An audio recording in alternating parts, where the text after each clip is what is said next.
Welcome to Fearless with Jason Whitlock. I am Jason Whitlock, your host. Happy Friday. We are here.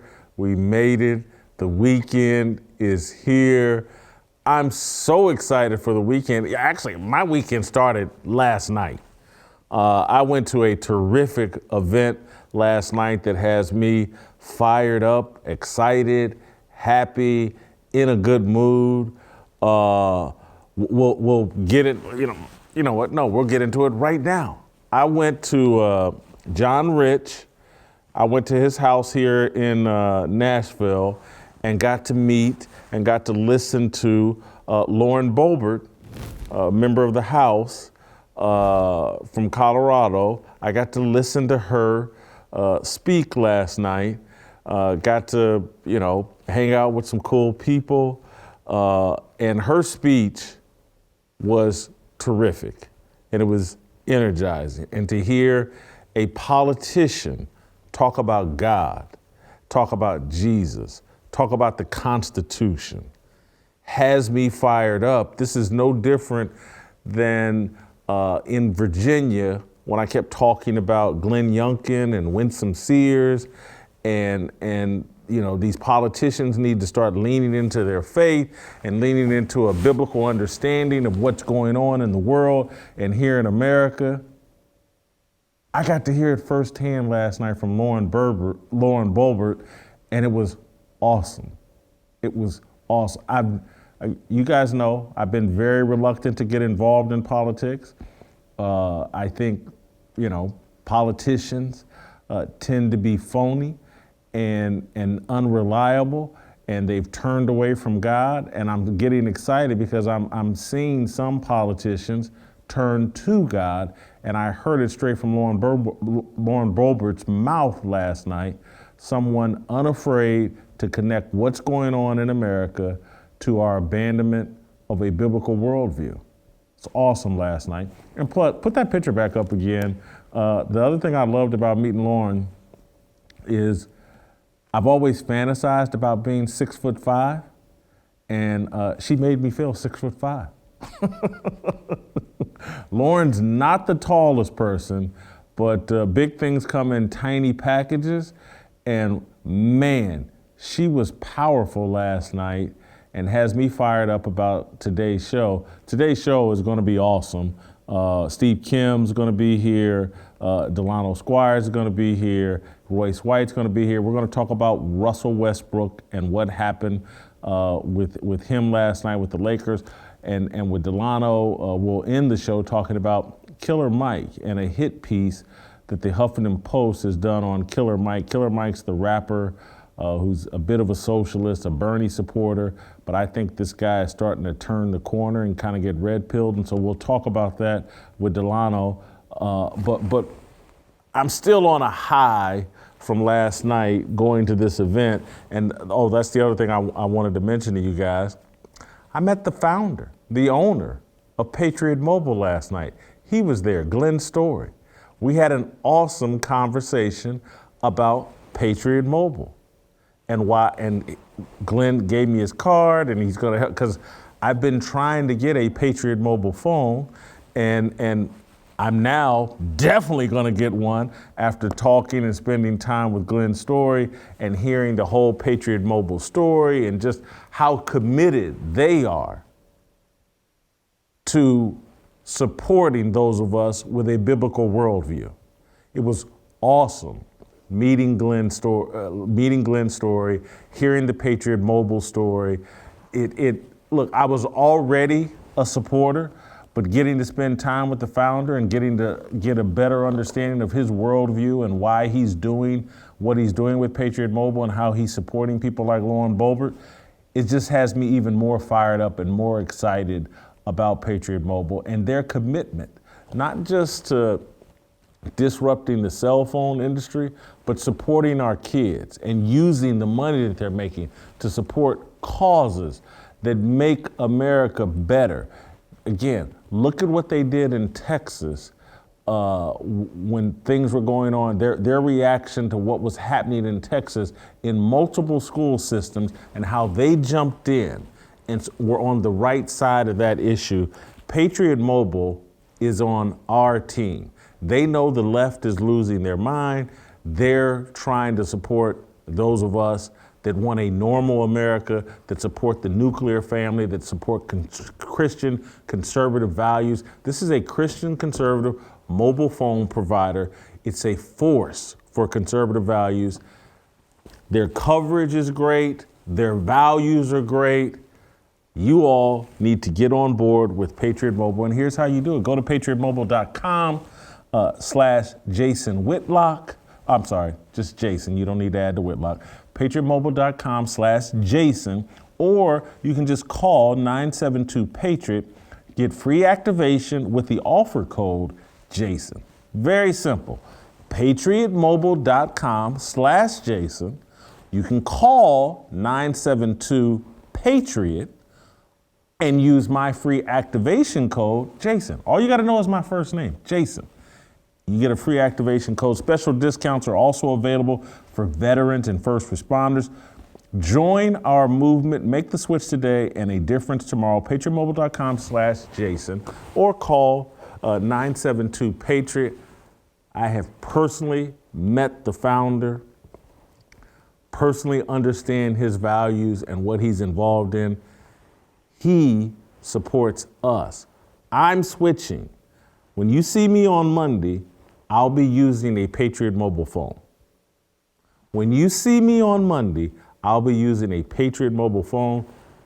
Don't leave me out there all by myself. Let's Patriot Mobile together, talk to each other on a phone line and system that supports our values. We have to have our own economy. People that believe in what we believe in, God, Jesus, the Constitution, freedom. patriotmobile.com/Jason. Or use my promo code to get free activation, Jason. All right, done that. Now I want to get into our conversation and help you guys get you up to date on what happened last night. An incredible basketball game last night in the NBA that has ramifications and a story and a narrative that is important and is right on message with what I like to talk about and say on this show about the impact of social media. I'm getting hot with this jacket on. Let me unzip here and get a little air flowing in here. Anyway, what happened last night with Russell Westbrook and the Los Angeles Lakers is right on target with what I've been talking about for a long time, what's going on with athletes and social media and how it's poisoning their minds and how it's disrupting their ability to perform. Russell Westbrook, in my view, is basketball's version of Antonio Brown.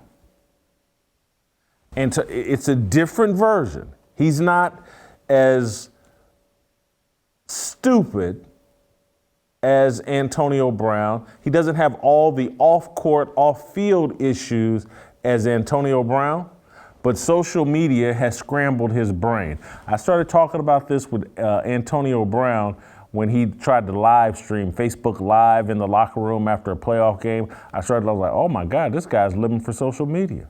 There's a problem here, a major problem. And things just got worse and worse and worse and worse and worse for Antonio Brown as things kept unfolding in his life. I'm seeing the exact same thing, and it's all transpiring on the court with Russell Westbrook. He can't think, he can't compete, he can't perform without all of his thoughts being consumed with the outside noise. Are fans calling me Westbrook? Are there going to be memes about me after the game? Is Skip Bayless going to say something on his show that's going to get retweeted and said, and I got to get upset about? He can't focus on himself and his job because he's thinking about everything else. And all of it is connected to social media. All of it. So he went 0 for 11 last night. Let's break down Now, let's start with his performance on the court. There's a play I want to show you guys that kind of crystallizes everything that happened to Russell Westbrook last night. He goes 0 for 11 from the field. The Lakers lose to the Clippers. He's clearly the talk after the game. Let's watch this play. It's like a 25, 30-second clip of Russell Westbrook imploding on the court and doing what Westbrook now does. 7 rebounds, 6 assists, and here he goes. Kennard is on him. Shot clock at 9. Westbrook, 0 of 9, driving on Zubac. Shot clock at 5. Westbrook, shot clock at 2. Westbrook at 1. It was. That's Russell Westbrook. He has no game plan. He doesn't know what he's doing on the court. He gets captured basically by a defender, gets forced into a bad shot. At that point, he's 0 for 9. Now he's 0 for 10. And here's the other part that's going on. People are caping up for him. I think Reggie Miller at some point last night, because Lakers fans are so upset with Russell Westbrook, and they can see so clearly that he's discombobulated. The other analogy I've made is like Russell Westbrook is, if any of you older people remember Steve Sachs, I think the second baseman for the Los Angeles Dodgers that couldn't throw to first base, could not throw to first base. It ended up ruining his career. That's who Russell Westbrook is. It's so in his head. He's got the yips like a golfer. He can't throw to first base like Steve Sachs. But people are caping up for him. Reggie Miller last night, we don't have this clip, but at some point Reggie Miller last night said, "Oh my God, how can he perform in this toxic environment?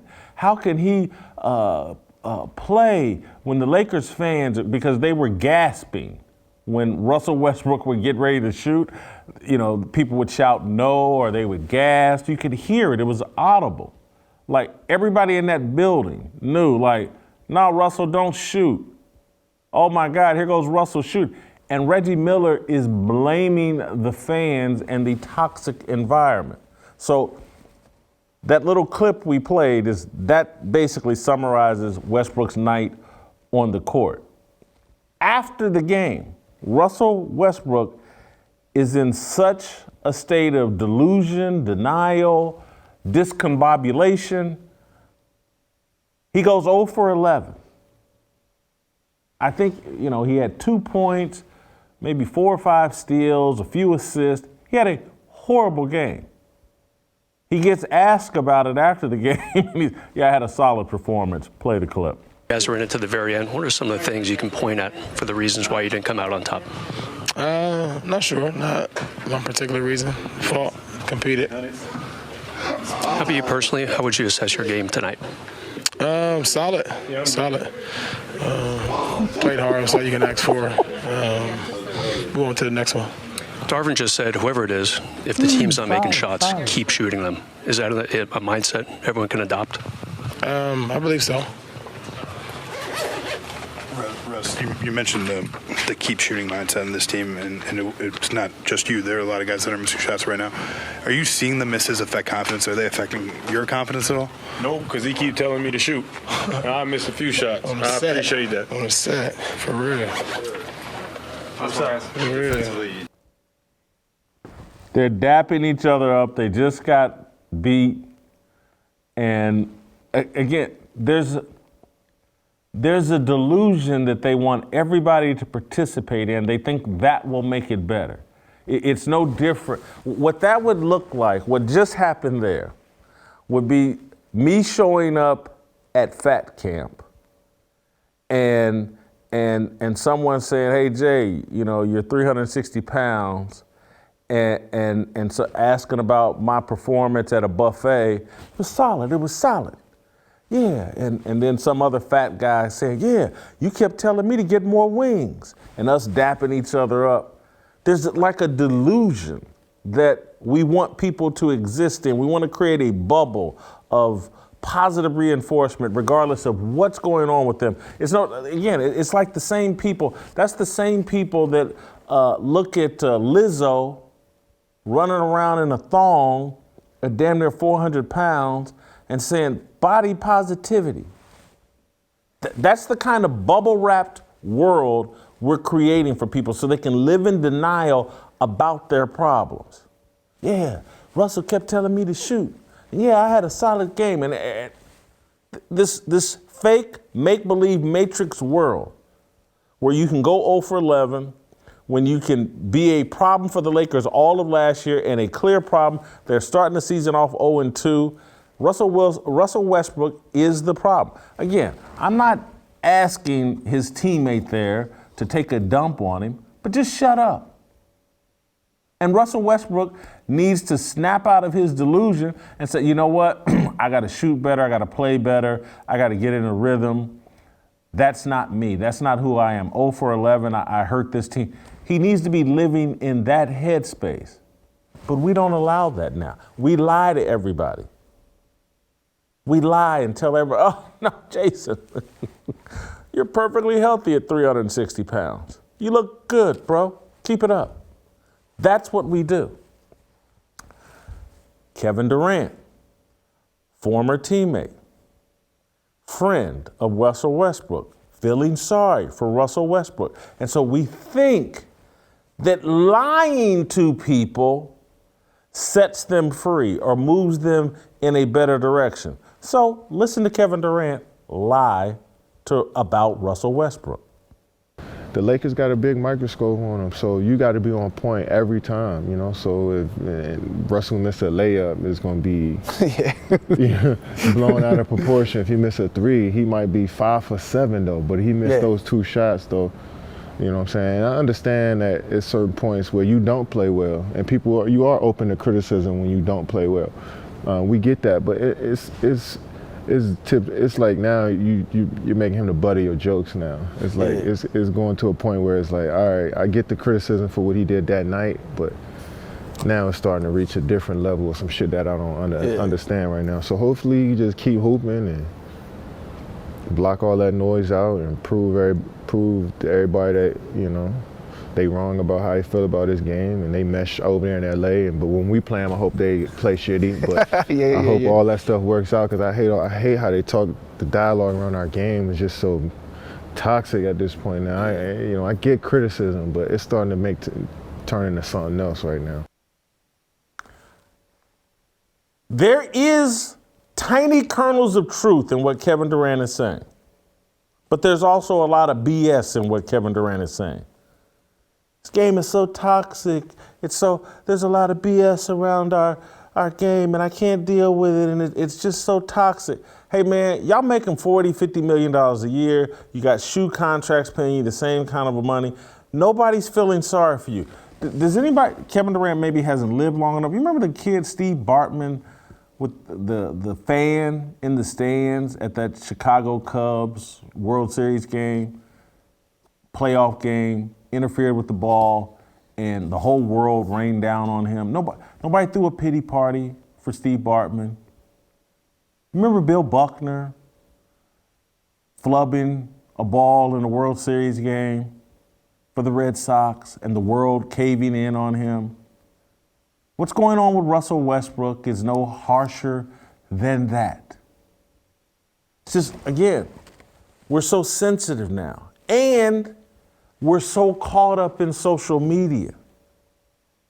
This whole brand building thing that you guys have all bought into, and why you're captured by social media, because you're chasing money and all your handlers think it's important that you're on social media and you've adopted the worldview. That is your reality, what's going on social media. Don't blame us.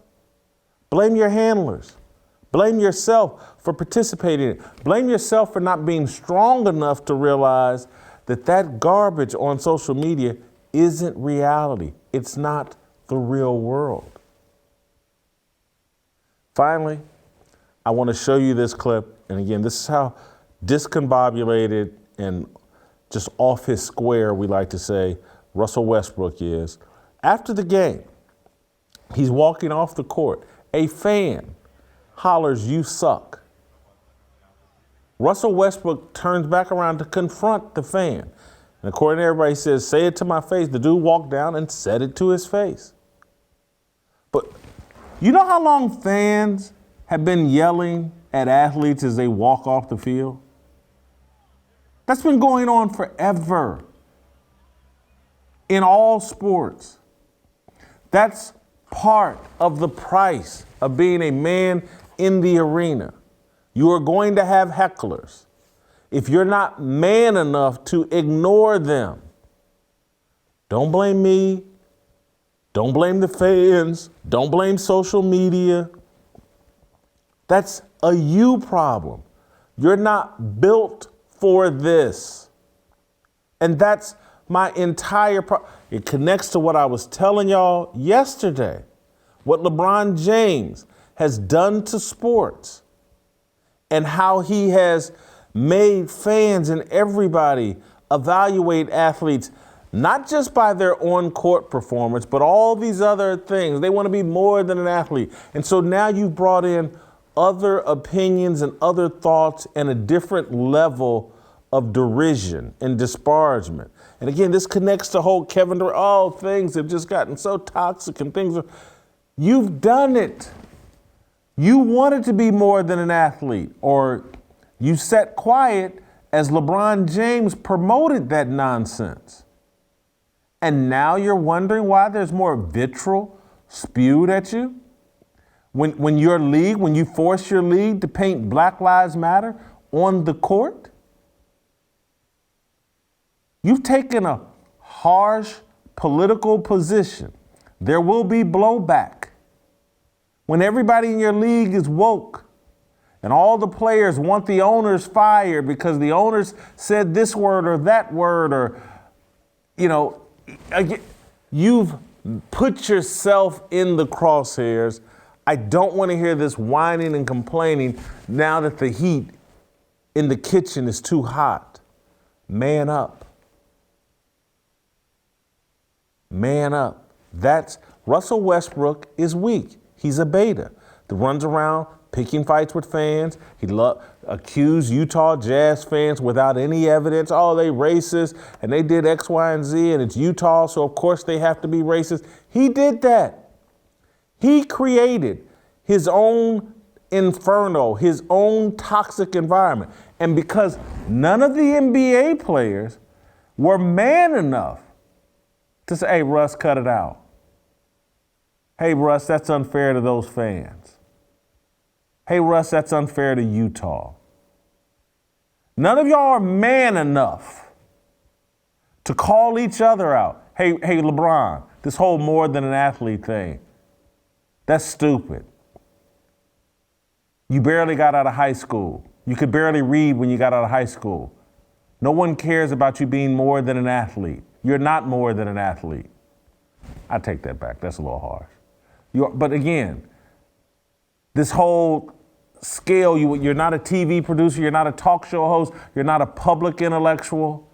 You're someone that can dunk a basketball, and you were born with some genetic gifts that make you an awesome athlete. But this burden of being more than an athlete you placed on all of us is killing all of us.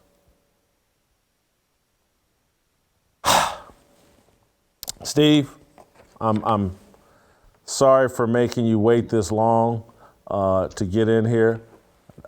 Steve, and I know you're chomping at the bit to get in here, but I want you to wait a little bit longer because I want to open up a little bit more space for you here because I know I want your thoughts. I know you're going to be interested on this. You're a longtime Lakers fan. But I got to tell you guys before I get to Steve, I want to tell you about my great friends over at Preborn. Almost 1 out of every 5 Americans never have a chance to live outside the womb because of abortion. It's the leading cause of infant death in the world. Over 63 million babies have been aborted just since Roe v. Wade was enacted, and a lot more will be aborted in its wake. The Ministry of Preborn and Blaze Media, we're partnering to help rescue 50,000 babies from abortion in 2022. We're working to put Planned Parenthood out of business by providing free ultrasounds to expecting mothers. 80% of the time, hearing that baby's heartbeat is enough to convince the mother to keep her baby. And when she chooses life, guess who steps in? Preborn. Provides all the maternity and baby clothes, diapers, car seats, counseling, and much more free of charge. That's their level of commitment to the preservation of life. Preborn has a passion to save unborn babies from abortion and see women come to Christ. Over the past 15 years, Preborn centers have counseled nearly 500,000 expecting mothers and has saved nearly 200,000 babies' lives. Will you help rescue babies' lives? To donate, dial pound 250 and say the keyword baby. That's pound 250, keyword baby. Or you can do like how I like to do when I cough up my money for Preborn. I go to preborn.com/fearless. You can do that as well. You guys know I love Preborn. You guys know I'm very passionate about this issue. Be good, fearless soldiers. Support Preborn. All right. Now be good, fearless soldiers, and listen to our main man, the Korean Cosell, help me unpack the Russell Westbrook topic. Steve, let's start here. You feel sorry? Do you feel sorry for Russell Westbrook? Whitlock, please. This is the most interesting part of the Lakers season. I mean, I spoke yesterday about the apathy of the Laker fans. I think it's turning to downright antipathy now. And I was thinking about this as you showed those clips. There have been two famous bricklayers in sports history. First was Jerry Rice's father, right? You heard the stories about Jerry Rice going out to his job during summer days, and his dad would drop him bricks, and he became the greatest wide receiver of all time, really softened those hands. And then it's Russell. I mean, honestly, if China ever wants to renovate that Great Wall, send him over. He's got you. If we ever get a Republican back in charge of our borders, send Russell. Trust me, we will stop that foreign migration real fast. It's ridiculous.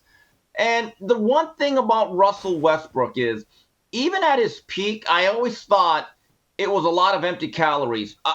I hate to sound arrogant, but I'm going to go there. I always judged a person's basketball intellect if you thought Russell Westbrook was actually great and that triple-double seasons were something to be celebrated.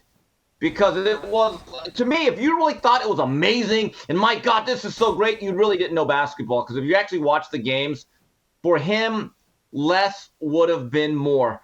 What Russell Westbrook's legacy is going to be on the history of basketball, he has lessened the impact and the importance of triple doubles. He really has. Look at the amount of triple doubles that he's had throughout his career. Compare him to Magic. Does that make him better than Magic in any way? James Worthy, the great big game James Worthy, in his career, believe it or not, Jason, had one triple double. You know what game that was? Game 7 of the 1988 finals against an incredible Detroit Pistons team where he did it all and where he earned the name from Francis Dale Chick Hearn, big game James Worthy. So to me, when you look at him, you kind of say to yourself, what does all this mean? I think there's an issue with the Laker fans now. They are starting to go to games to hate watch, and you never want that from your home fans. And Jason, you asked about the Laker fans ever had this feeling towards a player. I do remember one time when we booed our own because we're generally pretty positive. I remember when Kwame Brown ended up injuring, I believe, Andrew Bynum in practice, and then something else happened. And there's this one game where every time he got the ball, he fumbled it away like Edward Scissorhands, and the fans started to boo every time he got the ball. Now, 2 days later, he got traded as part of a package for Pau Gasol. But I remember thinking, wow, Laker fans have never treated their own like this. Even during the years post-Magic, when he suddenly had to retire before the 91-92 season, and there was some mediocre basketball. Sedale Threatt was our guard, Anthony Pig Miller, Antonio Harvey, old Byron Scott, old James Worthy. But we knew, that's our team. We like them. There is now this feeling that the Lakers are no longer our team. We got to sit through this. We got to sit through LeBron's championship run towards a scoring title, maybe no playoffs, and now we got to watch Russell Westbrook. And you know why that fan had no problems telling Russell Westbrook to his face that he sucked? Because he knew that if Russell Westbrook threw a punch, he'd probably miss that also. So, yeah, this is bad. Not good at all for us Lakers. At all. Not at all. What do you think of my contention that this social media environment plays a role in the undoing of Russell Westbrook? Because I think what's going on with Russell Westbrook is in his head, and I think it's been that way for a long time, that social media and its impact on media. Russell Westbrook takes the court and he's thinking, I wonder what Charles Barkley's going to say afterwards. I wonder if Skip Bayless going to call me Westbrick. I wonder what memes are going to be out there. He's thinking about all of this other stuff, and I think it's a reflection of what Twitter has done to the conversation around sports. Okay, to dive into that, let me unpack all of that. Once again, Charles Barkley was the most entertaining part of the NBA night on Thursday. Bottom line. Second of all, look, I get where you're going with the comparisons to Antonio Brown. I think it's a little bit far-fetched. Until we see Russell Westbrook showing off his flag pool in a pool in Dubai, I'm not going to go there yet, but I see what you're saying. But this started a couple of years ago when Westbrook started putting on skirts and dresses on the NBA runway to his locker room, and I'm thinking to myself, are you here to play the game of basketball? Yeah, look at that. Oh, jeez. Or are you here to build your brand? You know, I don't know. Again, I'm old school. I am unapologetic about it. Get this. I want my athletes to actually focus on the actual game. I know it's a novel concept, but right there to me shows me maybe basketball is not as important as it needs to be for him. The other thing is, and they're complicit, the media is soft. And so much of the NBA media, maybe the general media at large in sports, is so much about access that if you come at a player too honestly, if there's such a thing, you get shut off from that player. He doesn't want to give you a soundbite. He blows you off. And these guys get their feelings hurt. And my view is this. The old school writers would turn that into a joke. Our guy, TJ Simers, used to love players getting combative with them because you know why? He realized, great, you just gave me a column. I'm going to make a whole column on you blowing me off, and then all of a sudden you shame the guy. I've learned that in boxing. I think it's the greatest thing when a guy hates me or a fight doesn't happen. I think, oh, this is great material. It actually makes it more fun, but a lot of these media members are so soft that they don't want to hold anyone accountable. And as for Kevin Durant, hey, Kevin, lay back. You couldn't be more wrong about this situation. And when Reggie Miller says, the toxicity, hey, Reg, I love you, Reg. You're a Riverside guy, one of my favorite UCLA Bruins ever, okay? The toxicity is Russell Westbrook. That's the reality, okay? There's never been a great player that I know of that, let's say, shoots 55%, averaging 28 boards, 10 assists, and a couple of rebounds. But they've never booed him by saying, boy, that guy's kind of toxic. Give me a break. We have to be honest about this. Russell Westbrook's game never evolved. He's kind of like that athletic quarterback that could do all the flashy things, but never learned how to really operate within the pocket as his athleticism eroded. And you showed that clip. Jason, he's full-blown Ben Simmons now. That he actually, from a basketball standpoint, you flip the ball, you skip it, and all of a sudden there's an open jump shot. You know what's worse than a selfish player that shoots too much? Is a player that never shoots because he's absolutely scared, because if that happens, it disrupts the offense. Because by the time they get the ball and they want to do anything, if they turn down a wide open shot to that nature, here's the problem. You got to reset that whole offense, and you only have 24 seconds to shoot in the NBA. This is a real problem, and we've never really gotten to know this. Whose fault is it for Westbrook being brought to the Lakers? Is it truly Rob Pelinka, or is it the LeBron James faction? Because I'm just telling you, they really made a mistake here, because you look at that team, the way it's constructed, Jason, there's not nearly enough shooting for this version of the NBA. I wonder, I'll go Game of Thrones here. I wonder if LeBron didn't bring Russell Westbrook there to be the scapegoat. That LeBron knew, we're really not going to be championship year in and year out. And so I'll bring Westbrook in, and he'll be the scapegoat, and everything will get blamed on Russell Westbrook. I'm going to disagree with that because LeBron still wants to win. He does realize that part of his legacy, whether it's fair or not, is how many championships is he going to win compared to men like Kobe Bean Bryant and certainly Michael Jordan. And he needs to win. And if it's just going to be about scoring and padding stats, I think there's two priorities here with LeBron. Number one, to win another title or two. I'll be honest, that doesn't look like it's in the cards. So the fallback is, okay, let me just score a lot of points and pass Kareem. But no, I don't think there was this deep Machiavellian plot. Let me just tank everything by bringing in Russell Westbrook. And also with Russell Westbrook, look, I wonder, would he be better off in a smaller market, maybe a lesser profile city, and being a really good energy guy off the bench? Because look, he still plays extremely hard, but he played hard to a point where it was reckless. And that's the thing that got me about Kevin Durant playing the violin for Westbrook. Hey, KD, you left Oklahoma City for a reason, or a couple of them. One of them was that guy didn't know when to just shove it into you in playoff situations. Give me a break.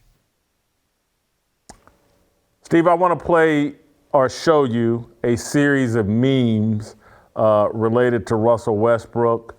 And I want to decide I know which one I think is the best, and there was a lot of good ones. But I want to hear your thoughts. Let's start with the first one, meme, Brody Builder. That's pretty good. Like that one. All right, let's move on to number 2. This is what Tupac would look like if Russell Westbrook was the shooter. Basically, he'd be a 55-year-old man. Let's go to number 3. Wow. Okay. I think that's from PointsBet. Yeah, that's pretty good. Let's go to number 4.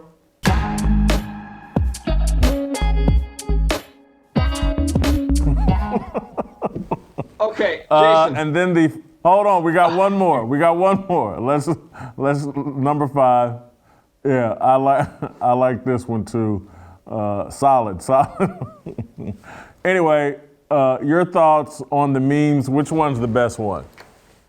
Okay, the fourth one that you showed where the guy's unloading the clip and missing on everybody. Here's the problem. It's not completely accurate because as of right now, Russell Westbrook is afraid to pull the trigger that often. So I love it. The production value was good. I'm glad nobody was hurt in the making of that meme. I gotta like the third one where he's hoisting up a brick. It's simple, it's to the point, it plays to the nickname, and you get it. That's the one. Number 3 is the winner with me. Whoa, you like that better than the Tupac as a 55-year-old man? Look at that. That's clever. Good. I can see why his form is bad. His elbow's kind of wrenched out. Jeez. God. That is bad. That's good though. All right. I that was my favorite one. The Tupac one was amazing to me. Hey, I want to go to an approval rating on Russell Westbrook, and then we'll let you go.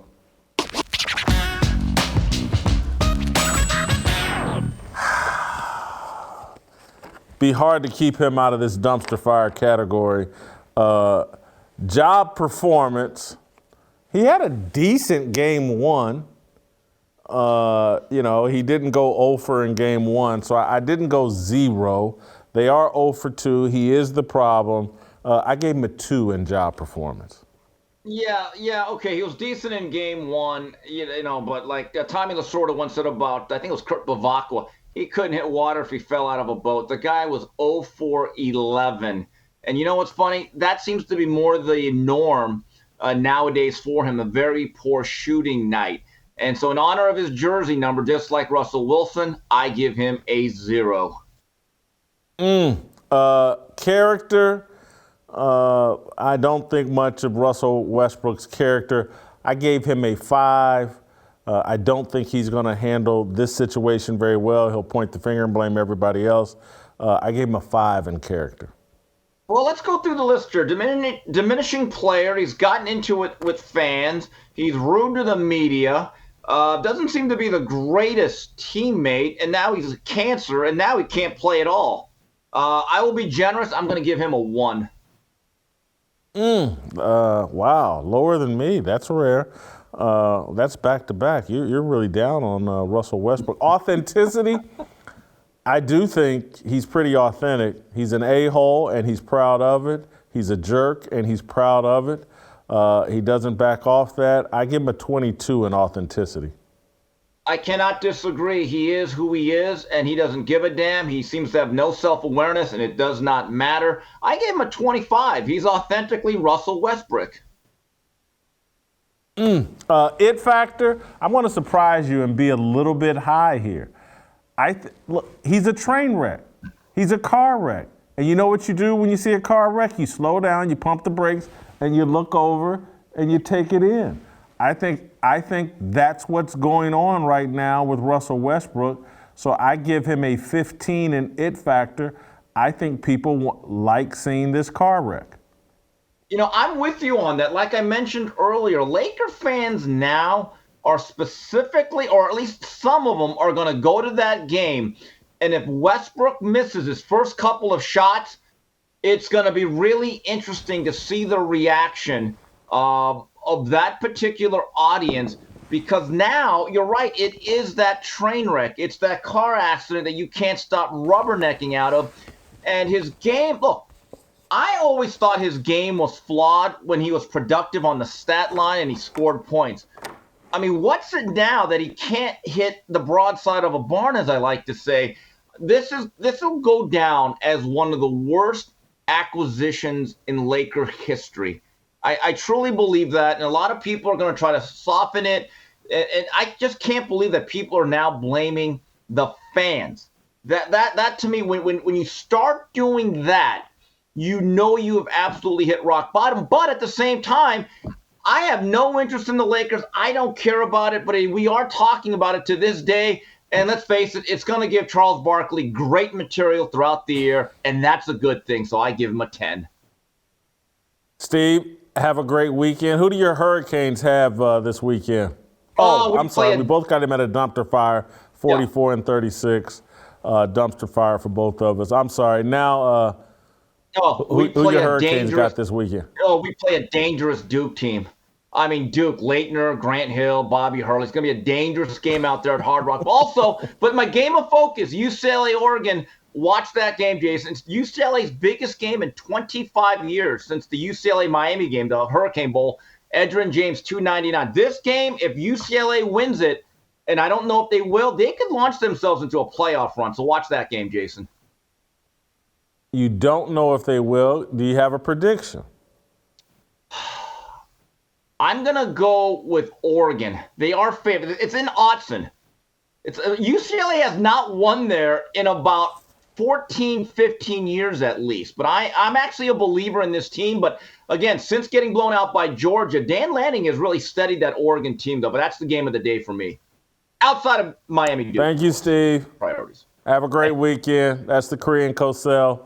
We'll let him go. Hey, Justin, I want you to put back up the picture of me and Lauren Boebert because I forgot to mention something, and I want all the viewers to be able to see this. So if we could put that picture back up, I'd appreciate it. And I know that you as the viewers captured this when we showed it the first time, but I didn't spend any time talking about it. Look how good I look. I mean, seriously. Can you really look any better than I look? And I know Lauren Boebert, she's a hottie, and that's a bit distracting, but I think I probably look every bit as good as she does at this point. And you know why I look that good? Because earlier in the day, before I went to that event, I did 200 floors on my Stairmaster. 200 floors. 55 minutes on my Stairmaster. All between a level 6 and a level 12, I think. And I made it up 200 floors. I believe 200 floors would be higher than the old World Trade Center buildings, I think. Someone can double check. You know why I'm able to do 200 floors at my age on the Stairmaster? It's not just because, I've been genetically blessed. It's because I use Instaflex. If you're like me and you've dealt with soreness in your joints, so you have trouble sometimes getting out of bed or what, you need something to help you get through it. Instaflex is what I've been using, and it does help. That's why I'm able to go up 200 floors on my Stairmaster at 55 years old. That's why I'm able to look as good as I look right now, because I'm able to work out day after day after day after day. And obviously I've been watching what I eat as well, but it's been the workouts.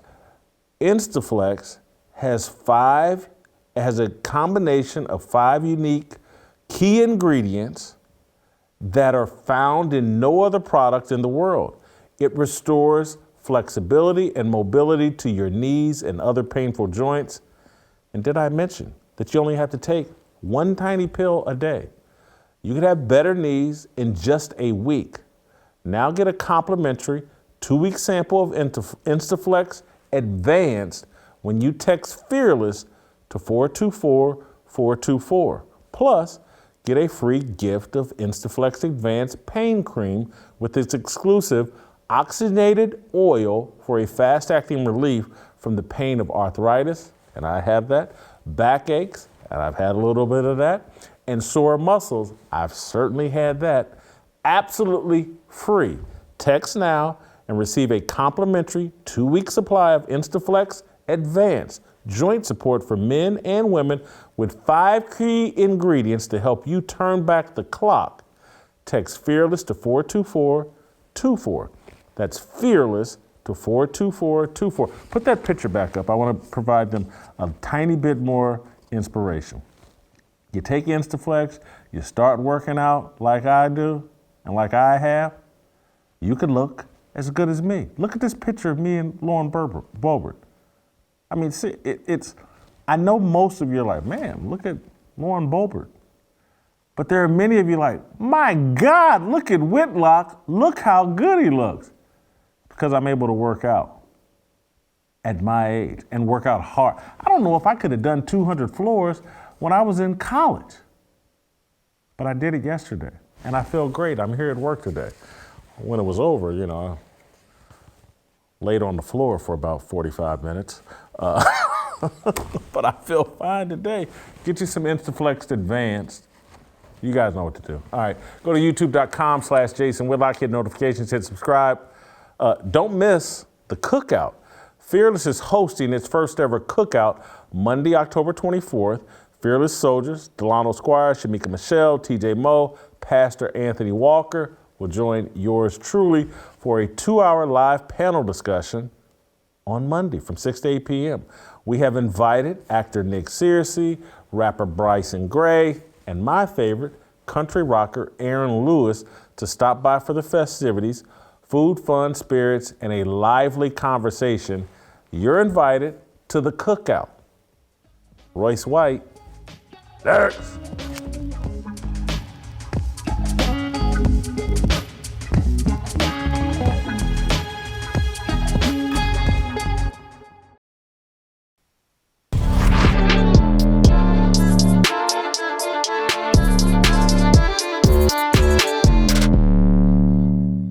All right, welcome back. Let's roll out to Minneapolis, bring in our main man, Royce White. Show's gonna get a lot deeper here. Royce, we've been talking about Russell Westbrook. I know the mental health issue is big to you and what your purpose, your life purpose.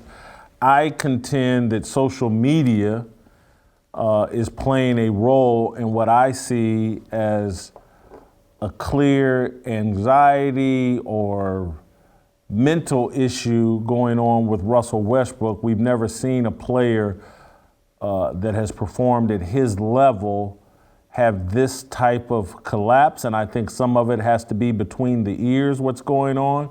Is it fair for me to make that sort of speculation? How do you see it?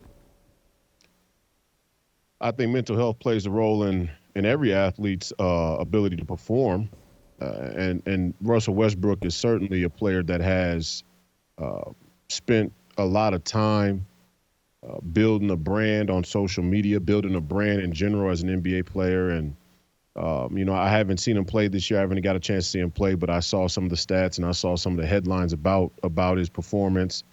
I think it's early. When I watched the Lakers last year, when I had the chance to watch them some, their problems from a basketball standpoint seem very obvious. They don't move the ball. I mean, that's just the real issue is that they don't move the ball. They played a lot of isolation basketball, and that's going to be a problem for players, all kinds of players. But it's going to be a big problem. You have a lot of players that think that they're the man. So I don't know how they're playing this year differently than how they played last year. For Russell Westbrook, he spent a lot of time with an organization where, from a basketball standpoint, he was the guy. The ball was in his hands, and he was very successful statistically for that reason.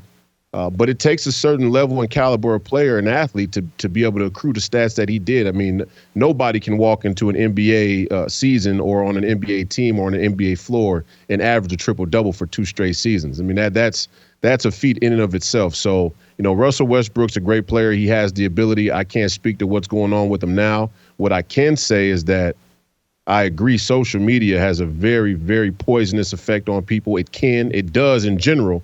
But Russell Westbrook strikes me as somebody who it could have a pronounced effect on, no doubt. Here's why I say that. I think social media stops people from serious self-reflection. It promotes no, it's this person's fault, it's that person's fault. It's you have a massive amount of followers, and they will inundate you with adulation. There'll be some criticism, but there's always going to be people caping up for you and, oh, Whitlock, you're not overweight, you're just big boned, or, I know someone fatter than you, and you won't get a steady stream of the truth. Like, hey man, fix that weight problem. And so that's what I see with Russell Westbrook. He is consumed with, it's this person's fault. The fans in Utah did X, Y, and Z to me. Oh, a kid touched me on the court, and that's the problem, and I better correct this kid. Everything for Russell Westbrook, and I think a lot of celebrities that haven't figured out social media, everything is about what's happening to them. It's not about looking internally and self-correcting. It's about all these external factors. And Westbrook spent a bunch of time last year complaining that people called him Westbrick, and somehow this was besmirching his name and his family reputation, and how dare you, Skip Bayless. He's just caught up in all these external forces, and I think social media promotes that in all of us and in all people, unless you're hyper aware of this is what social media does, this is what I need to do to combat it. I don't think he's made that adjustment, and that's why he keeps looking outside for solutions rather than inside. Yeah, great insight. I think social media definitely creates that silo of fandom and adulation that you're speaking about. And in addition to that, I would say that Russell Westbrook strikes me as somebody who is easily agitated. He's a little thin-skinned, and honestly, I understand any of these players, any of these athletes, let's say, rebellion of the establishment, right? And they're sort of, not wanting to go along and get along, not wanting to go along with whatever the status quo is. It's just that a lot of these players haven't been taught or haven't been mentored, you could say, or grown in a way where they have constructive ways to rebel and fight back against the establishment and the status quo. So they find all of these kind of faux, ways to do it. And that's part of the woke movement in general, right? That's the same criticism you could have with the entire woke movement. It's not their impetus to fight back against the status quo and the corruption of power that's wrong. It's the way they choose to do it. And the way they choose to do it is usually immature and ill-formed. And Russell Westbrook, you could say, is a poster child for that. I always hope to be able to have contact with young athletes, young black athletes, young men, and encourage them to better formulate their ideas and what they actually feel, what they actually think about the world, and that will help them not lash out in ways that seem so ineffective, or ultimately a hindrance on themselves as well as anything that they purport to stand for. And that's LeBron too, but Russell especially bitchy. He's especially bitchy, no doubt about it. And so you said athletes have an instinct to rebel against the establishment. I hear it and go, hey man, at $40 million a year from the team and then all the off-court money from major corporations, I hear and go, they are the establishment. Recognize who you are. And so they are the establishment in many, many respects, and they're playing some game of pretending to be anti-establishment. It's just a game. It comes off as inauthentic to me. Yes and no. I mean, let's be very precise here, because the same thing could be said of us as Americans. Many people from around the world could look at us as American citizens and say, what do you guys have to complain about? Look at your circumstance. And many people do make that argument. And many people who cuck for the status quo here in America, let's say politically or corporately, they make the same argument. They go, you got it way better in America than you do in Venezuela. So, stop your complaining. And I say to that, hold on a second. Yes, the athletes are technically a part of the establishment. But what separates you from the corruption of power within the establishment is what you choose to bear witness to with your mouth and with your spirit. And so you could very well be in a corporation like Nike, let's say, and stand up and say, whoa, trying to mix the LGBTQ agenda with the pro-black movement is dishonest. Or you could say trying to push LGBTQism on young children is dishonest. And even though you work in Nike and technically you're part of that institution, you still stood for something individual. Individual free will is the access point and the predicate for individual freedom in this country, and we must never forget that. So the NBA players are in on it in the most general sense, but I think that NBA players, because of their individual, the individual nature of developing yourself as an athlete, forces you to have an independent mind in some respect. It's just that in today's world, they've all been herded and crowded and corralled into a groupthink that's predicated largely on race, and then beyond that on liberalism. So you can be in an establishment and still have a rightful criticism and rebellion against them. I think American citizens need to get wise to that, because you live in America, no doubt, but this is a corrupt country, right down to the judiciary. So. Let me ask you this, with you being still a current athlete playing in the Big Three, MMA fighter, when you hear Kevin Durant complain like, hey man, y'all turning Russell Westbrook into a laughing stock, it's too toxic, it's unfair, basically, that people are laughing at Russell Westbrook, and that this is playing out in public over social media, on television shows, talk shows, whatever, this show, Skip Bayless show, Stephen A. Smith. He's basically, man, it's unfair that we're making Westbrook a laughing stock. And Durant says, to some degree, y'all try to do it to me, y'all try to do it to others. Kwame Brown complained about that as it related to Stephen A. Smith. Yeah. As an athlete, is there legitimacy to their complaint? I push back and say, well, hold on. Bill Buckner was made a laughing stock. Yeah. Steve Bartman, a fan for the Chicago Cubs, was made a laughing stock. I'm supposed to feel bad that Russell Westbrook making $40 million from the Lakers and probably another 20, 30 million from other avenues. I'm supposed to feel bad that people are laughing at him. As an athlete, where do you stand on that? I probably fall somewhere in the middle. Look, I think we've built a culture in this country and around the world as it pertains to our athletes where we expect them to take criticism and that we expect that the price we pay to watch or the price we pay for the product creates let's say the false expectation that the athlete shouldn't be able to have an opinion in our direction.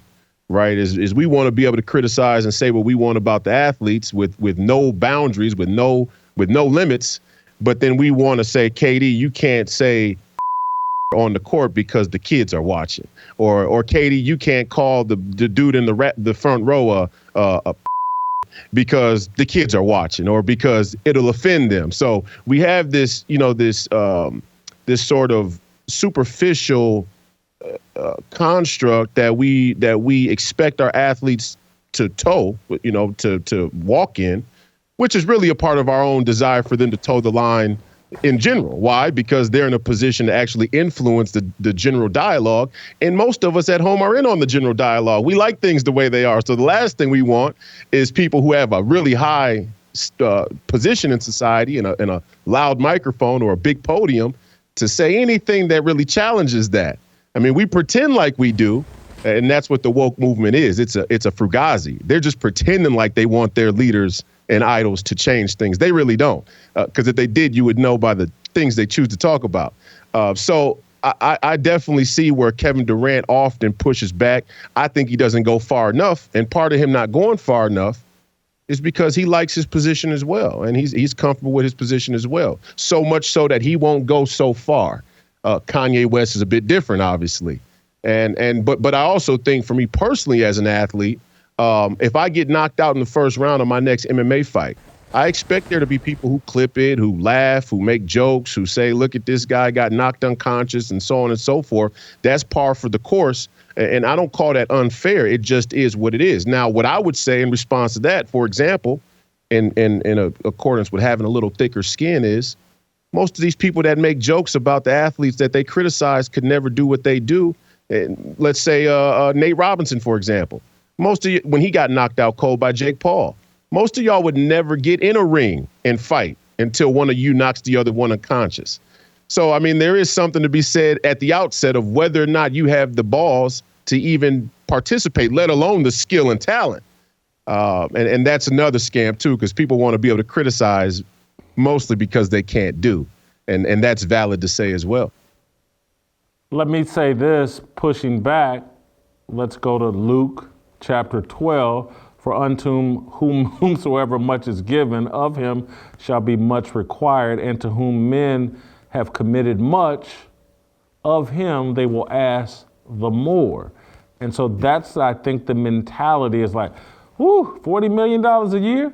Yeah, I'm gonna yell at this dude, and he should take it. I'm not getting paid $40 million a year to come to these games. I'm just a fan. And so the rules should be a little different for the guy making $40 million as opposed to the fan who's forking over $400 or $500 to take his family to a single game.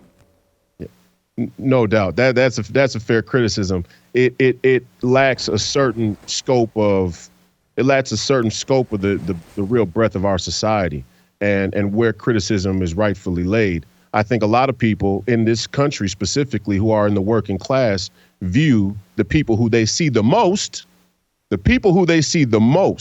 who have been put in front of them as idols and icons and the wealthy, as a place where they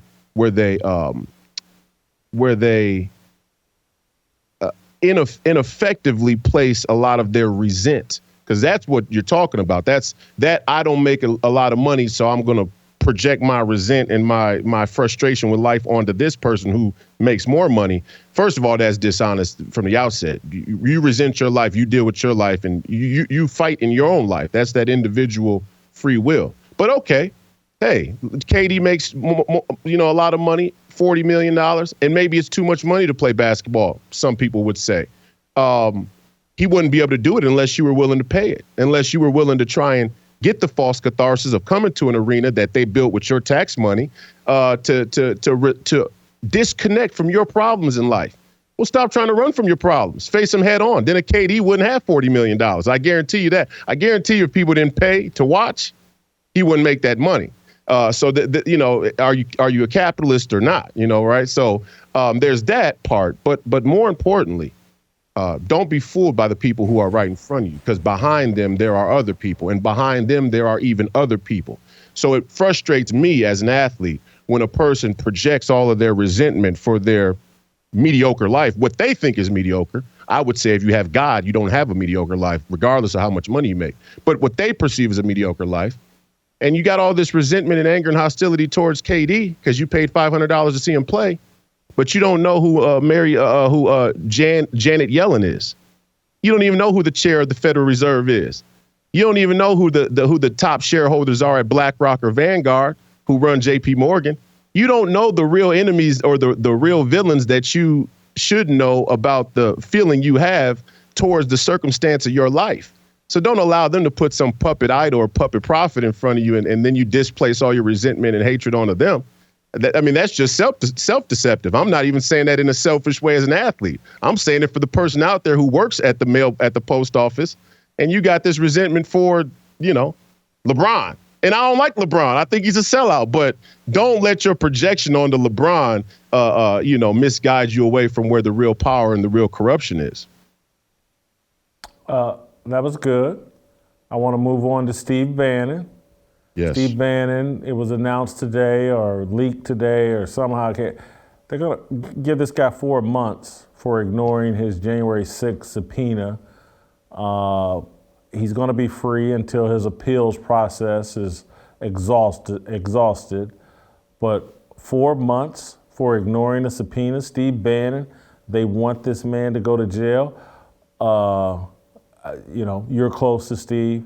I want to take as much time as you want to help us understand the significance of what they're doing here. Well, first, let me say, Steve Bannon is an American hero, and he's a friend of mine, and I consider him a mentor, probably my foremost mentor when it comes to politics. He's an intellectual. He is, a former naval officer. He served this country, and the narrative that's been built around Steve Bannon is completely built for people who eat French fries every day. You're right. People who go to Starbucks in the morning and get a 20 ounce of coffee, and then and then they go for vodka or whiskey by happy hour at 4 o'clock, and by 9 o'clock they're jerking off. Right. That's who the mainstream narrative. That's who the mainstream narrative is built for. Well, hold on. I eat French fries. I'm not going to comment on the last part of that. Anyway, go ahead. I'm sorry, boy. Well, let's say it's for people who read their political headlines with their French fries. I don't eat French fries, Royce, anymore. I know you take time. I'm sorry for headlines in great depth. That's why you are who you are. But so that's who the mainstream narrative is built for when it comes to Steve Bannon, and when it comes to the American populist movement or the national populist movement that Steve Bannon wasn't only instrumental in here in this country, but has become instrumental in around the world. Don't be mistaken. Steve Bannon's reach goes well beyond America's borders when it comes to thought leadership around the idea of nationalism versus globalism. So when you see the American court, the American judiciary, go after Steve Bannon here on our country's turf, they're doing it on behalf of a foreign authority, which makes them traitors, to America. They're not Americans.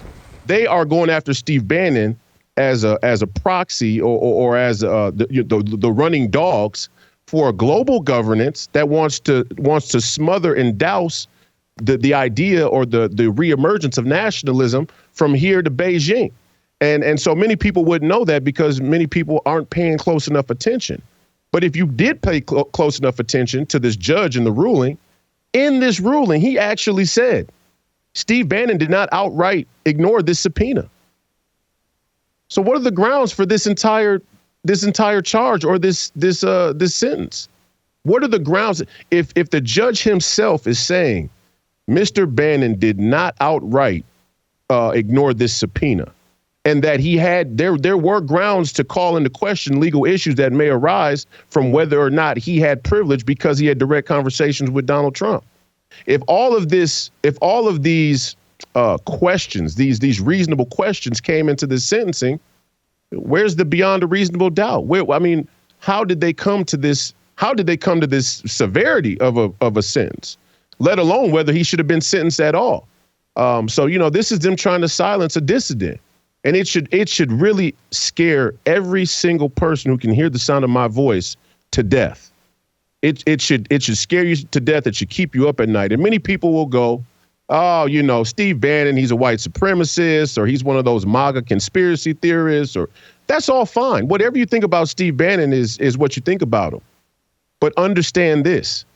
Dark is the hour when telling the basic truth makes you an enemy of the state, no matter what that truth is or what side you're on. Because what happens, and we've seen this before, whether you want to go back to the Holocaust, whether you want to go to the gulags in Russia or in Mao, China, or wherever there was a genocide or wherever there was a roundup, it starts off slow. It creeps up on you. And before you know it, they knock on your door and you're looking around at the rest of your neighbors like, why is nobody out here to speak up for them? Well, they already rounded them all up and killed them. There's nobody left to stand up for you. That was the brilliance of a we the people mentality or we the people philosophy in the American Constitution and in the American way. We the people have power versus the government. What these tyrants plan to do and are effectively doing is taking the American people's complacency and using it to erode the American way and the idea of we the people. They say they're above the people. Doesn't matter what Steve Bannon did or didn't do. Those who sit in power right now feel Steve Bannon's an inconvenience and Donald Trump and his crew would be an inconvenience for our agenda. So they got to go. Royce, what you're saying is powerful and important, and I hope that people can comprehend what you're saying, because those that are sitting around applauding, yeah, he deserves it, and January 6th and blah, blah, blah, and there was an insurrection and he deserves it and he's a bad guy. I'm just telling you, it's going to be you, it's going to be me. I literally have, and I don't think of myself as that important, but I do think of myself as a Christian who's going to stand on my beliefs, and I fully expect to be persecuted. And I fully expect to pay consequences for standing on these beliefs. And any of you, eventually they're going to outlaw your thoughts. You may have all the safe thoughts right now, but eventually because I've lived long enough to know, like, hey, my thoughts about marriage between a man and a woman, that was very mainstream. That was not remotely controversial in my lifetime. I don't have to go all the way. I'm 55. I don't have to go back 55 years to that was just a mainstream opinion. Now it's beyond the pale. Now I'm a bad guy for thinking that. And so you may think your opinion might be right now that, ice cold water is tasty.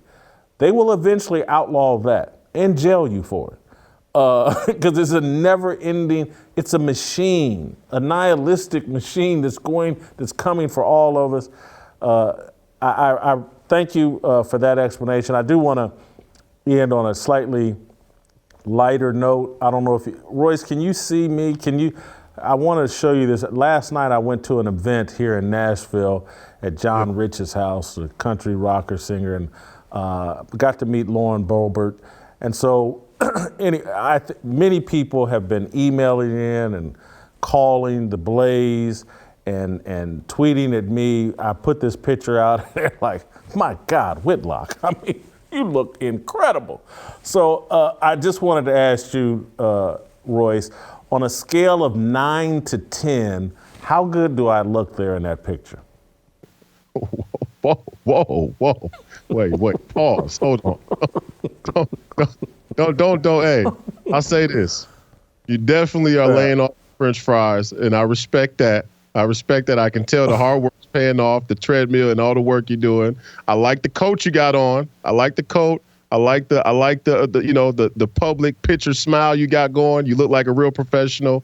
That's all I can say. I can't rate another man's looks. That's just not in my ability to do for you today. Could you get your wife on camera? Could we get your wife, daughter, somebody to, on a scale of 9 to 10, I just need someone to tell me, how good do I look? Look, I will say you're looking pretty good. Keep working. You can always look better. Okay, when you start looking like the dapper guy on this side of the camera, then we can start putting numbers to it. All right. Got you. I'm gonna hold you to that. Thank you, Royce. Have a great weekend. Get your Fearless Army swag at shopblazemedia.com/fearless. Delano Squires, smartest man on the show. Next. These words are our religion, no regrets in our decisions. We all want to go to heaven with freedom. It's my obligation, no hate, discrimination, raising up your hands for freedom.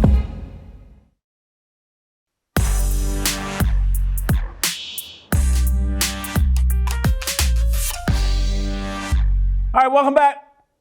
Time to bring in Delano Squires. Let's roll out to Washington, D.C., amp up the show. Delano has written a column keen off of a Huffington Post takedown hit piece on the rapper Killer Mike. Killer Mike is part of a rap duo called Run the Jewels. Killer Mike is a Bernie bro, a Bernie supporter. He was a surrogate for Bernie Sanders, I believe in 2020 or 2016. He's been long associated with Bernie Sanders, and he's been a leftist political voice. He was connected to Keisha Lance Bottoms when she's the mayor of Atlanta. He's been on Bill Maher's show. Killer Mike is a patron saint of leftist politicians. He's their favorite rapper. He's the anti-Ice Cube, I guess. He's a leftist and has been a leftist for a long time. I believe he's being red-pilled at the moment. He's probably unaware that he's being red-pilled, but I see him going through the same metamorphosis that I've been watching Bill Maher go through. And he was on a show with Charlamagne the God, Killer Mike was, and he made the mistake of praising Georgia Governor Brian Kemp, who's running against Stacey Abrams, Big Mama, the matriarchal saint of the leftist movement, the Michael Strahan, Lizzo of Democratic politics. And so Killer Mike, in his interview with Charlamagne the God on a panel discussion, praised Brian Kemp for meeting with King Randall, King Randall's the young man that started a school for black boys in Albany, Georgia. King Randall is a faith-based, conservative, young black kid, like 21, 22. I just met him a couple of weeks ago. I met him over social media long ago, but just met him in person last week, I believe, at Candace Owens' documentary premiere. Young black dude that's out like trying to do authentic work helping young black men. And Brian Kemp met with him. And Killer Mike praised Brian Kemp for doing that. Well, that's a bridge too far. And so the Huffington Post commissioned some dude, Stephen Crockett, or Craddock, or I don't know the guy's name, it's irrelevant, to write a hit piece on, oh my God, Killer Mike is more dangerous than Kanye West.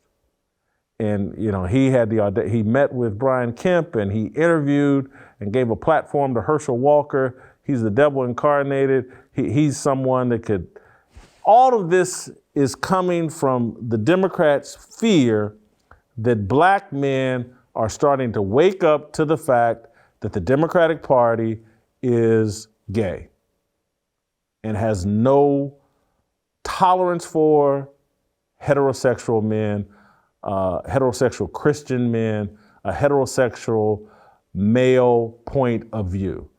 Killer Mike is starting to wake up to that, and so he hasn't taken a position, he hasn't endorsed anybody, but he's getting criticized, and the Huffington Post ran a long piece going after him. Delano wrote a column about that, focusing a bit more on the writer of the piece and this whole gay agenda they got going on and how Killer Mike ran afoul of that.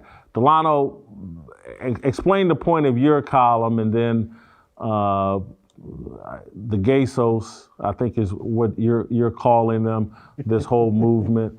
And then I want to have a conversation about Killer Mike. And Delano, I want to tell you this before, because we'll have about 30 minutes here, but I think on Monday when you're here in town, we're going to go even more in depth in the panel discussion about what's going on with Killer Mike, what's going on with black men, and are we snapping out of this trance that the left has had us in. But first, go ahead and explain what you wrote about today. Sure. I mean, you gave a good overview. My column was a response to the hit piece from Huffington Post, and I use that term because it lacked any sort of substance. It was the typical leftist pablum when they want to wag their finger at somebody. It started with Stephen Crockett talking about Kanye being misogynistic and homophobic, and, all the isms and the phobias. But he got to Killer Mike and said, Killer Mike is more politically dangerous than Kanye because he's savvy, he knows what he's talking about, he's well-read, he knows history. And the author's entire point is that the very fact that Killer Mike spoke to Republicans is an act of racial treason. And Stephen Crockett, as I mentioned in my piece, used to be at The Root. I used to write for The Root, so I'm familiar with him. And I used the rest of my piece to say that what the worldview that's being expressed in this piece and in Stephen Crockett's piece really is something that, in some respects, comes from another Root writer, a guy named Damon Young, co-founder of the Very Smart Brothers, an author, very sort of respected, and he's in Washington Post, New York Times, who wrote a piece in 2017 called "Straight Black Men Are the White People of Black People." It was a controversial headline. He basically said straight black men have privilege and power, and we use that to express our own desires and to get people to feel sorry for us. We want white people to feel sorry for us when it comes to racism. But then when we interact with black women, we don't hear them when they talk about sexism and misogyny and so on and so on and so forth. Again, not particularly brilliant stuff, but provocative. And the argument I make in my piece today is that these attacks on Killer Mike demonstrate that black male feminists are the white liberals of black people. And what they do is try to prove to the black women who run the left that, hey, we're not like those other bad black guys. We're not like Killer Mike. We're not like Jason Whitlock. We're not like Delano Squires. We're not like the quote unquote hoteps who listen to Kevin Samuels and Dr. Umar and so on and so on and so forth. We're good black guys, right? We believe in straight is basically what they say. Mm-hmm. So, and I'm sure that they're very trans affirming because that's part of the deal too, right? It's not just that they affirm feminism, but the all sort of gender politics.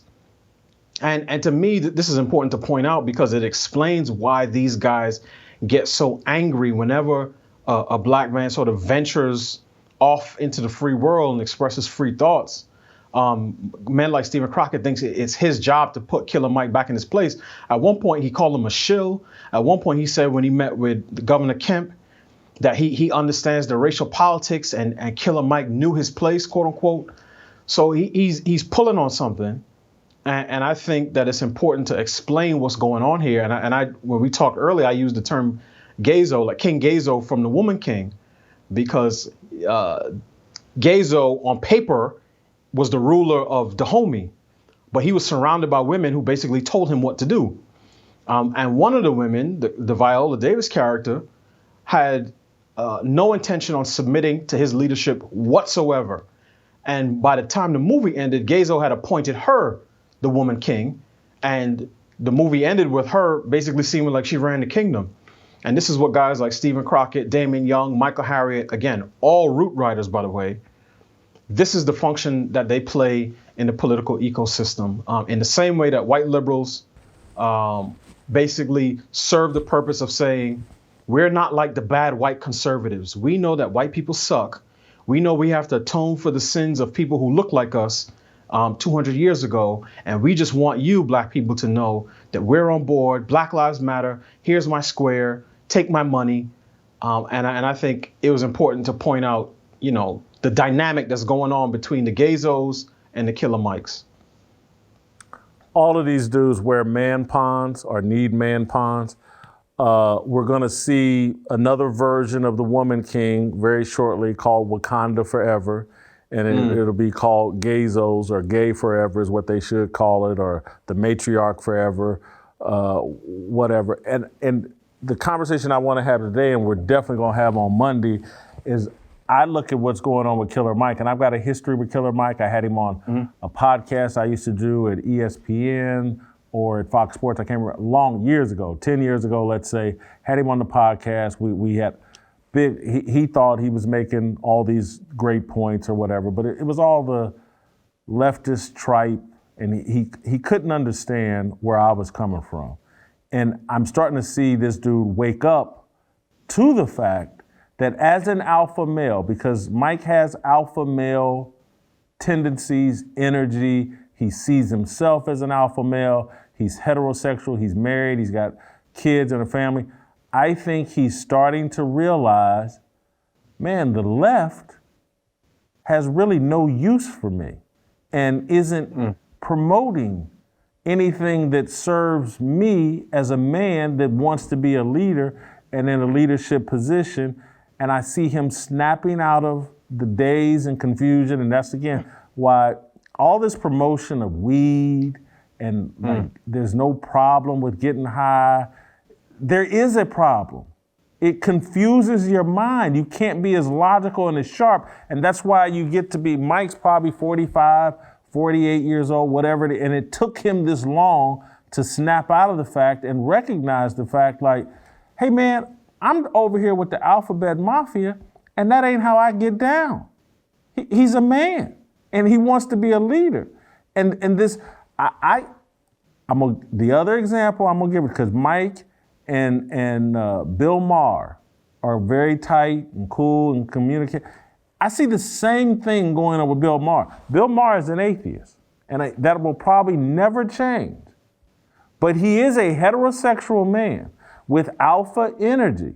And I watch his show and I see the things coming out of him, and I've seen his pivot, like, wow, the left is really against a lot of things that just as a man, I'm naturally for. And so at the gist of, or at the, what's central to all of this for Bill Maher and for Killer Mike, because they're alpha males, they will confront their critics. They will go out and debate and engage with people they disagree with. The alphabet crew, the emasculated crew, the crew suffering from low T, they don't engage with people they disagree with. They run and hide in a corner and put fingers in their ear, and they act like little girls. Now, I'm sorry if that, I'm not going to be Troy Aikman and apologize for that. That's how they act. And it doesn't, it's not an easy coexistence for Killer Mike. So I see someone snapping out and waking up to the reality that you signed up for the Alphabet Mafia, and is that really the mafia you want to run with, Killer Mike? I'm asking that sincerely. We disagreed long ago. You're younger than me. You didn't know what you're doing, but what's going on right now and the way you're being treated right now, Mike, is why I wasn't on board with that stuff you pump out. But do you see any of that, not just with Mike, but just with heterosexual men and black men in particular of any color, like a realization like, hey, this whole thing that we're co-signing for is matriarchal and gay? Killer Mike is a little harder to read because he is astute politically. As you said, he's a leftist, he's a Bernie guy, he's a union guy, right? So in some respects, there are certain positions where conservatives today may be with him, right? 'Cause a lot of conservatives don't like the power that Amazon has. And they're like, look, a small, non-political, nonpartisan labor union going back against Amazon is something that we can get behind. I'll say this. Here's how I would characterize it.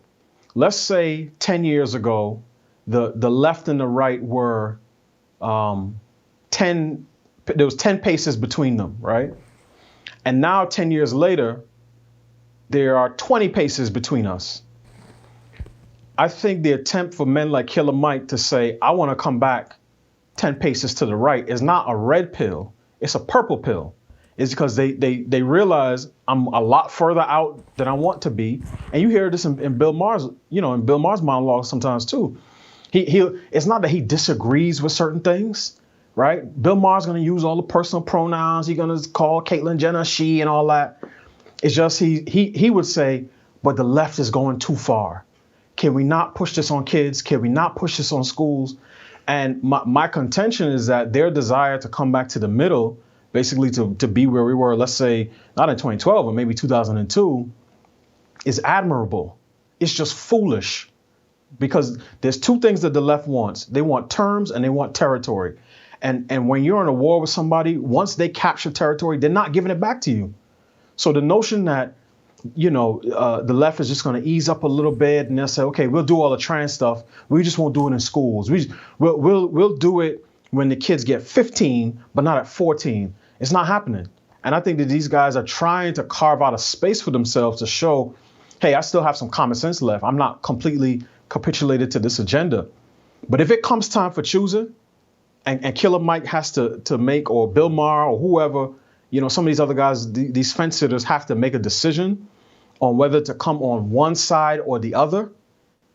None of these guys are going to make that decision to come all the way over to where we are. And part of the reason, Jason, is because we don't have real revolutionaries. This is the way I ended my piece.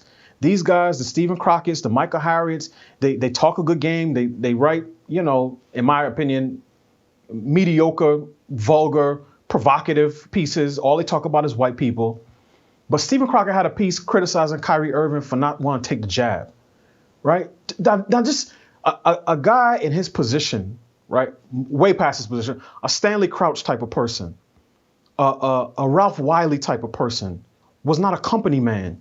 These are people who would challenge the status quo in the establishment. I sound like Royce, but it's true.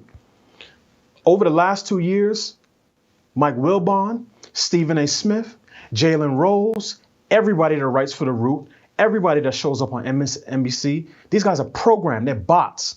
All they do is the Party Central says, we want all the black folks to take the jab. And they say, oh, if you don't take the jab, you're trying to kill your grandmother. Well, why don't you listen to the black female doctors that made the vaccine? So these guys are bought and paid for, right? As I close my piece, the revolution will not be televised, but the revolutionaries have been domesticated. And that's why, I said what I said in my piece. So no, I don't think he's been red pilled. I think he's been purple pilled. I think he's trying to carve out some space, come back to a sensible middle. But that middle is gone. It's time for choosing, Jason. And these guys don't have to pick a side. I agree. Here's where I would disagree, though. I think for heterosexual men, there's an instinct that is just within them. It may take longer. They may be late to the party, but at some point it's going to kick in. And they're just not all going to lay down like dogs. And so I'll give you an example. Jalen Rose right now is in a dispute with his sister because she wants to lay up at the house that he bought for his mama. And she's been laying up at that house for 2 years. And so now Jalen Rose is having to put his foot down and say, no, baby girl, this was for mama. It's not for you. I've done enough for you. But I've been through all of these same issues where you want to play nice, you want to be respectful, but at some point it's like, you know what? I'm the man, I'm the provider. This is the way it's going to be. And eventually that instinct is going to kick in with all these guys as they start seeing like, because again, I think most of them just don't realize who's the real boss. I think Killer Mike, because he's actually honest, whereas opposed to some of these guys, it's just about taking a check and a massive check for getting on board with this. But eventually they're going to figure out that check doesn't trump their natural instincts to be masculine and to be men. And they're not just going to go all the way through with this transition surgery. They're going to quit taking the puberty blockers. They're going to ask for their penises back at some point. And and that's what it's going on with Killer Mike. And so he's just on a path. It's no different than when I quit eating double cheeseburgers at McDonald's. Eventually, I quit eating the double filet of fish sandwich, which is my favorite. And eventually, and I just had to bid farewell to McDonald's. I haven't been in 18 months. That's what I think. Now, it may be 5 years, 10 years from now before these guys fully snap out of them and are like, well, dang, they really just violated me. They really did just sodomize me on national TV. You know what? I don't like this. It may get that far for some of them, and I mean that literally. There may be some executive that says, you know what, pull them pants down, big bro. Bend over this desk. That may be the moment when they like, oh, wow, Whitlock was right. Delano was right. I need to stop this. But they are on that path. I see it with Killer Mike. And this is where you and I talked earlier. I even see it with Charlamagne the God. I really do. I see it. Charlamagne the God, he's flawed. He's an idiot. He's been captured by them. But at the end of the day, he's a heterosexual man, and he's starting to snap out of it a little bit. And I know they got the pride flag and all that flying on the Breakfast Club set and all that, but trust me, they got it flying, but trust me, in the back of Charlamagne's head, he's like, we got the pride flag flying? Really? That's who we are now? He's so captured and compromised, he'll never leave the plantation. He'll never run. But he will help, and that's what I thought he was doing with Killer Mike, is he packed Killer Mike an overnight bag to leave the plantation, and I ain't gonna tell Massa and them, go ahead and say what you really think, Killer Mike. He provided Killer Mike a platform to be honest, because even Charlamagne is starting to snap out of this daze and confusion and starting to realize what the left is really about. I'm gonna be like you. There's a lot to unpack there, right? You said a mouthful. So a couple things. One, I think there are a couple of principles that the modern right tends to hold that I think we're talking about. One is free speech, right? Free inquiry, dialogue, so on and so forth. Another is traditional notions of gender and gender roles, traditional marriage, nuclear family, right? Another is sort of a rejection of feminism outright. I think that these guys want that first one because they're in the ideas business. They can't survive if they only talk to certain people. Now, the Breakfast Club had Rush Limbaugh on one time. I think this might have been before somewhere between 2016. Deal. That was negotiated. That was not something they really wanted to do, but go ahead. But what I'm saying is he was there, right? So these are people who sometimes will value sparring with an opponent because it'll make it seem like, you were making this point, I think maybe yesterday, that they can do more than just shadow box. But what I'm saying is guys like Charlamagne and Killer Mike, if you told them, look, talk to the GOP, right? Talk to conservatives, sort of openly flirt with them a little bit, bat your eyelash. It's going to make the Democrats respond, and you might get some of the tangibles you're talking about. You might get government set-asides on contracts. You might get some watered-down version of reparations. You might get specific targeted black policies. But you also have to be fine with all the rainbow stuff, all the feminist stuff, all the abortion stuff. I think those guys will take that deal Because as long as the men are not coming after them, I think they'll say, you know what, I'll take that deal. Killer Mike is in Atlanta, Jason.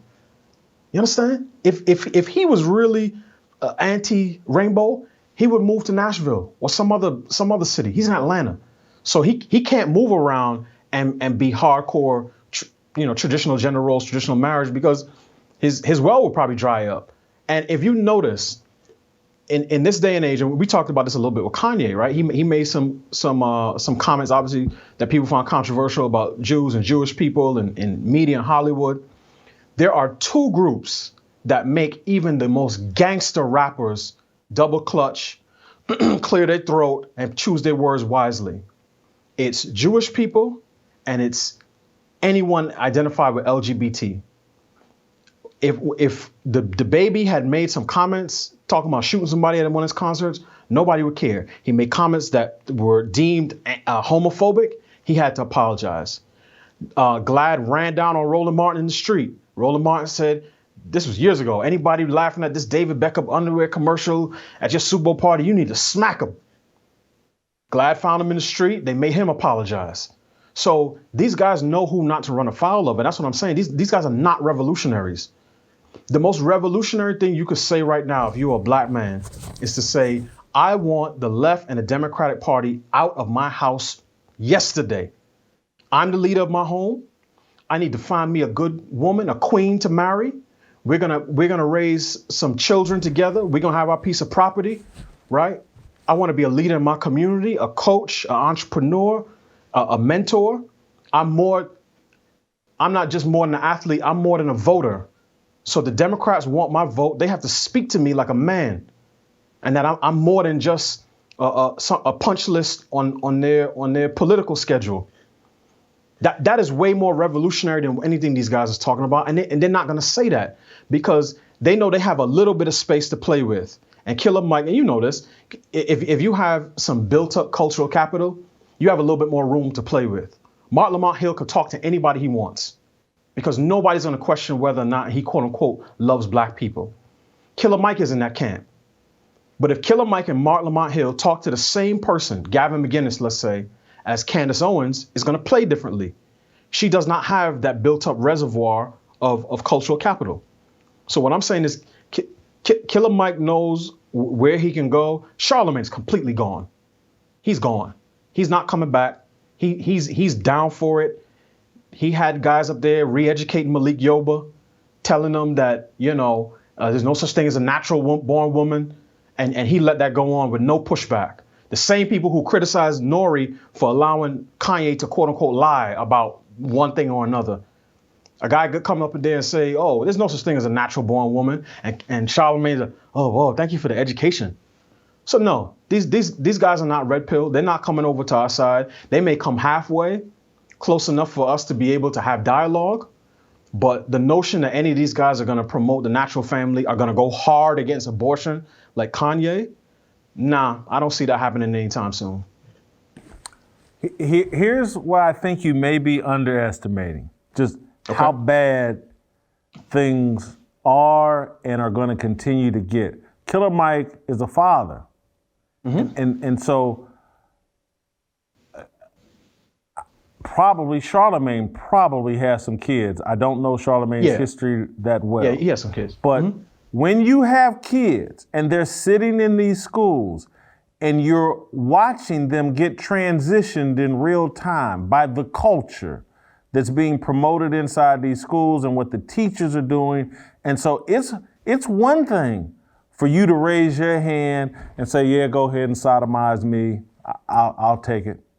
And it'll be all good in cell block D or what. Because again, you got this whole prison culture where, well, as long as you didn't receive it too many times, you're really not gay. And they got all these different levels of gayness that, blah, blah. And they have all that as an adult. But when you start looking at a system that is taking your 5, 6, 7, 8, 9, 10-year-old kid and transitioning them and putting them through, in order to be a cool kid, you better be bisexual.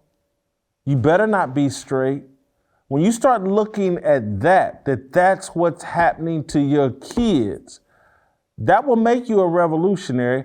I'm seeing it with parents from nuclear families in suburbs and other places. I'm seeing them like, well, I was going to stay out of this, but now they trying to do this to my kids.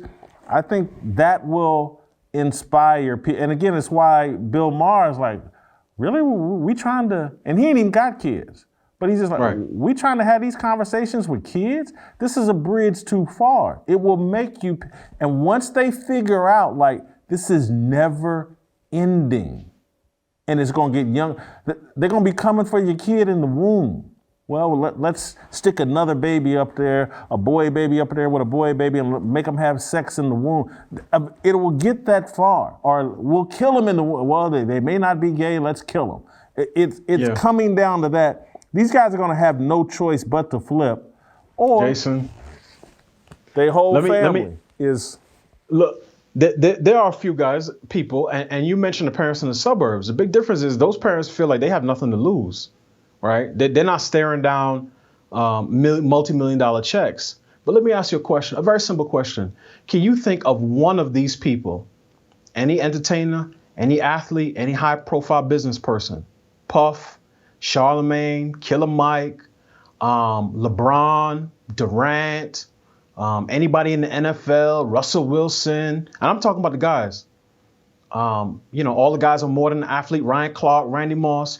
Can you think of a single one of them who would take to one of their platforms publicly and say, Dwayne Wade and Gabrielle Union need to stop playing around. They need to counsel their son and let him know he was born a man, born a boy, created in God's image, right? And any help that he needs to accept the body that God has given him, that they are willing to give. Cut out all of this crap. Right? Yeah, he got long hair. You could buy the hair and get it pressed at a beauty salon. But all of these, and I'm still quoting them, all of these headlines on BET talking about Yas Queen, Slay Queen is garbage. Can you think of any of the guys that we're talking about that would say that publicly today? I ain't talking about Lil Boosie. Cause he's a guy who shoot people is not, he don't care what people think. None of these other people would say that, Jason. And you and I know that. They may say it privately, and that's what I'm saying. There's a lot of things that people say privately. Just like you and I know, we've been black our whole lives. There's a lot of conversations that black folk have privately in the barbershop, in the beauty shop, at the cookout, over Thanksgiving dinner that sound much more conservative than they do when they go public. So what I'm saying is, if you're a private revolutionary, that's cool. That'll protect you and your family. But when it comes down to choosing whether or not they're going to go against the establishment, these guys couldn't even stand up when athletes said that they didn't want to stick some foreign substance in their body.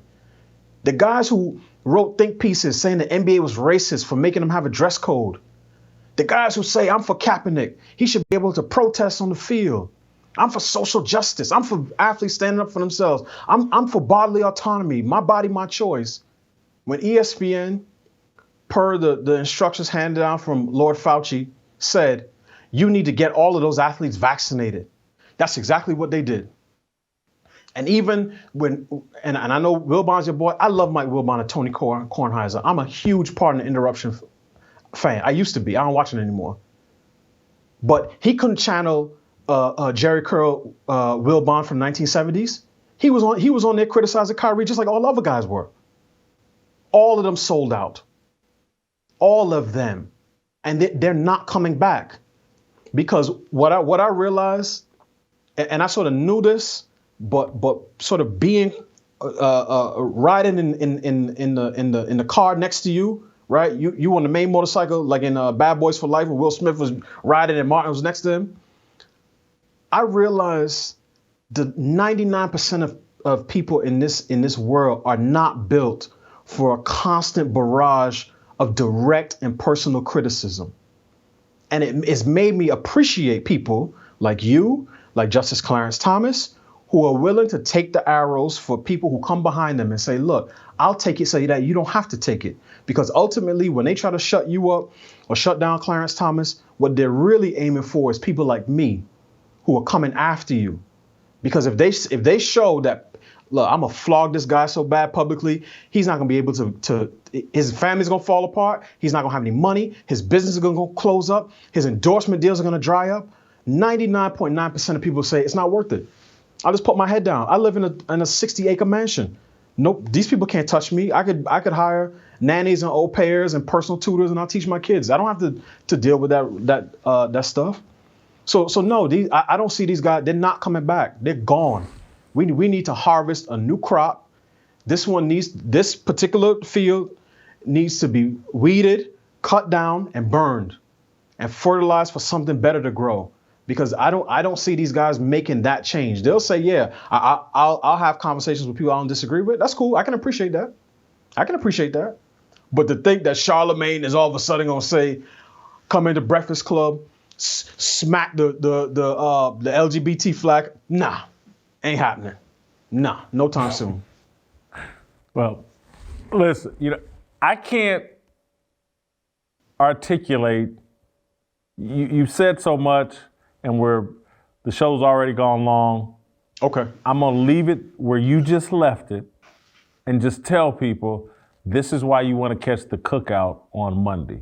Because we're gonna pick up right there. Oh yeah. Me, Delano, Shamika, Pastor Anthony, TJ Moe.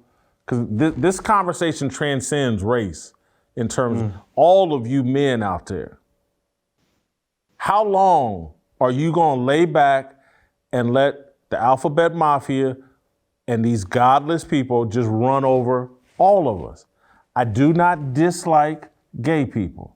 I've said it many times on this show, many times. I got a problem with gluttony. And I'm trying to correct it. I'm not trying to force it on everybody else. That's what has me enraged. They got their lifestyle, no problem. Trying to force this on everybody and everybody got to bow to them and we have to build a culture around them. I don't want Southwest Airlines expanding their seats so I'm more comfortable. I don't want it. It's not healthy. And so I don't want their lifestyle expanded. They can have it. If I want to remain fat, I can be fat. But we're going to get into all of this on Monday with the cookout. We'll leave it there. Great ending to the week and this show. Let's play some Tamara and Freedom, and we'll see you on Monday.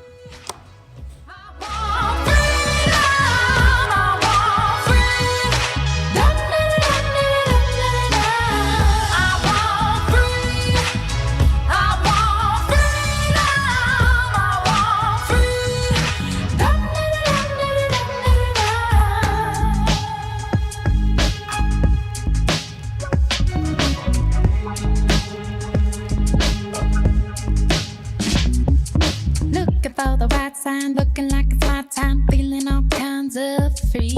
These words are our religion, no regrets in our decisions. We all wanna go to heaven with freedom. It's my obligation, no hate, discrimination, raising up your hands for freedom. Raise up your hands for freedom. I wanna